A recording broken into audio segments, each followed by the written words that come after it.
고객께서 문의를 주신 벤츠 전기차죠. EQA 250 AMG 패키지 차량에 대해서 이야기도 해보고 리스 정리를 어떻게 해야 되는지 전기차량 구매를 할 때 고려해야 될 것까지 이야기를 해보겠습니다. 벤츠 EQA 250 AMG 패키지는 1회 충전 시 378km를 갈 수 있는 벤츠에서 거의 처음 나온 전기차라고 해야 되겠죠. 연비는 복합으로 4.9km를 갈 수 있고요. 킬로와트당. 도심에서는 5.5, 고속주행 시에는 4.4, 변속은 자동 1단으로 하고 구동은 전륜 FF 타입입니다. 배터리는 여러분들이 아시는지 모르겠지만 중국에 있는 원통형 배터리를 사용을 합니다.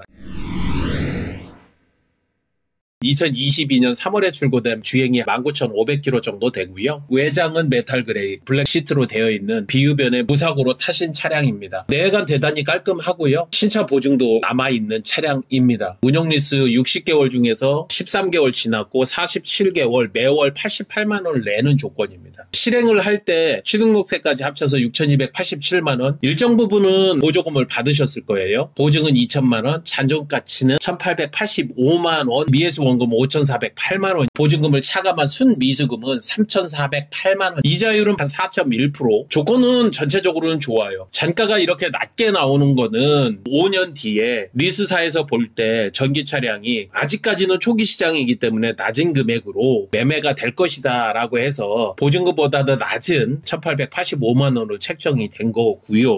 이 차량을 정리를 할 때에는 지금 현재 계약자 입장에서는 반납, 인수해서 판매하는 거, 리스 승계로 중고차 시세 기준으로 해서 현재 이율 기준으로 해서 넘기는 건데요. 중고차 시세는 엔카의 매물은 적지는 않지만 현재 한 5,400에서 5,600 요 정도가 되는 것 같고, 팔린 매물로 해서 회전도나 많은 분들이 전기차로서 호감도를 가지고 있나 봤더니 4월 달에만 그래도 4-5대 5,300에서 5,400 정도로 판매가 된 것 같습니다. 제가 볼 때는 중고차 시세 기준으로 5,300-400 이 정도 보면 되지 않을까 싶고요.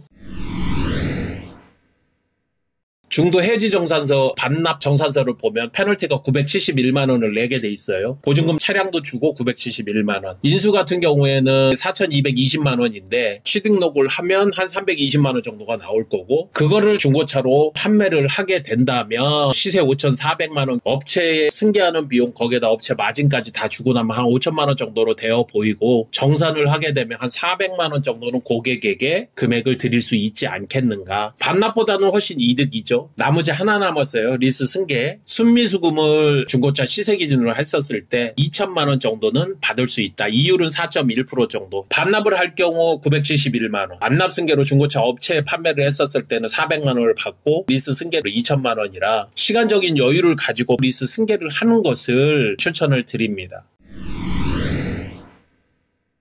누군가가 사야 된다 하면 세 가지 방법이 있을 수 있어요. 현금으로, 할부로, 리스 승계로. 현금일 경우에는 5,400만 원에 취등록세하고 부대 비용이 한 10% 5,940만 원. 승계는 토탈 내는 비용을 보시면 된다. 88만 원에 47개월 잔존가치를 더해주면 대략적으로 6,021만 원 현금 인도금 부분이 보증금하고 동일한 2천만 원 정도가 되니까 두 개를 빼버리면 되는 거죠. 그리고 마지막 하나 할부. 5,940만 원 중에서 선금으로 2천만 원, 할부 원금을 3,940만 원으로 보고 1등급 기준으로 캐피탈 할부가 7.5%니까 잔여 개월수 48개월로 놔서 봤더니 할부 이자 633만 원, 4,673만 원이고요. 2천만 원 더해주면 6,679만 원. 현금으로 사면 5,940, 리스 승계로 하면 6,021만 원, 할부로 하게 되면 6,679만 원. 누가 보더라도 현금으로 사거나 승계로 하는 것이 훨씬 더 이득이라.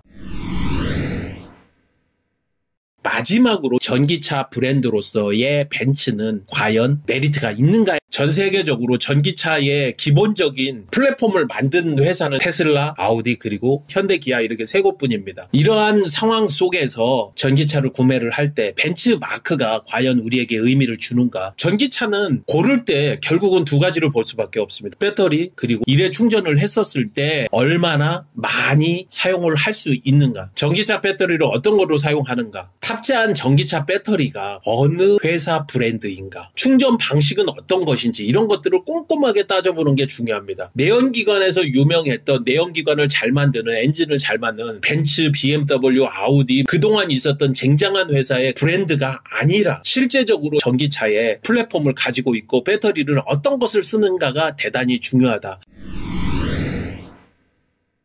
벤츠는 문제가 되는 게 중국산 배터리를 쓰고 있어요. 원통형 배터리가 만들기도 쉽고 단가도 쌉니다. 벤츠에서 중국 시장을 공략하기 위해서 중국 배터리를 쓰고 있는지는 모르겠지만 가장 유명한 브랜드들에서 가장 많이 쓰고 있는 것은 바로 파우치형이고 파우치형은 대표적으로 한국에 있는 LG 엔솔하고 SK 배터리예요. 전 세계의 10대 브랜드들 시장의 거의 90% 이상을 장악하고 있고 각형 배터리 같은 경우에는 자동차에 쓰는 것들은 거의 없어요. 전동차라든지 전동 지게차라든지 여러분들이 알고 있는 전동 자전거, 전동 킥보드, 전동 공구라든지 그런 거에 시장 점유율이 한 45% 정도가 되거든요. 한국에 있는 배터리 업체가 세계에서 가장 잘 나가고 있다는 것을 이야기를 드리고 싶습니다. 그것 때문인지 몰라도 전체 전기차 시장에서 벤츠 차량의 판매는 굉장히 미미합니다. 규모의 경제라는 거 여러분들은 아실 거예요. 그런 부분에 있어서 전기차로서의 벤츠 제가 볼 때는 그렇게 좋은 선택은 아니다. 배터리에 대해서 전기차에 대해서 좀 알고 싶으시면 유튜브에서 배터리 아저씨라고 있어요. 이분이 LG 엔솔 계열에 있는 납품하는 회사의 홍보 이사님이십니다. 어떠한 메커니즘으로 되어 있는지 이야기를 해줍니다. 저도 여기서 많이 공부를 했고요. 항상 여러분들에게 도움이 되도록 하겠습니다. CU카TV의 정진환이었습니다. 감사합니다.